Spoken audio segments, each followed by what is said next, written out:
মানুষ তাদের প্রয়োজন অনুযায়ী একাধিক ব্যাংক অ্যাকাউন্ট রাখতে পারে। Net banking.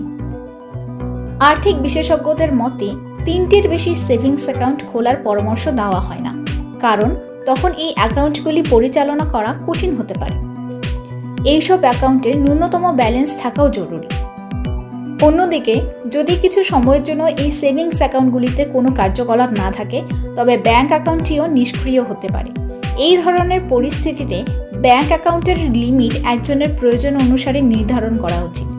যখন ব্যাংক অ্যাকাউন্টের সংখ্যা নির্ধারণের জন্য সরকারের পক্ষ থেকে আলাদা কোনো নিয়ম নেই।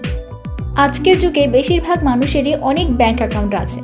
বিভিন্ন ধরনের কাজ করার জন্য মানুষের বিভিন্ন ব্যাংক অ্যাকাউন্টের প্রয়োজন হয়, কিন্তু একজন ব্যক্তির কতগুলি ব্যাংক অ্যাকাউন্ট থাকবে তা ব্যক্তির প্রয়োজনের উপর নির্ভর করে। সাধারণত একাধিক ব্যাংক অ্যাকাউন্ট থাকার অনেক সুবিধা রয়েছে, তবে এর কিছু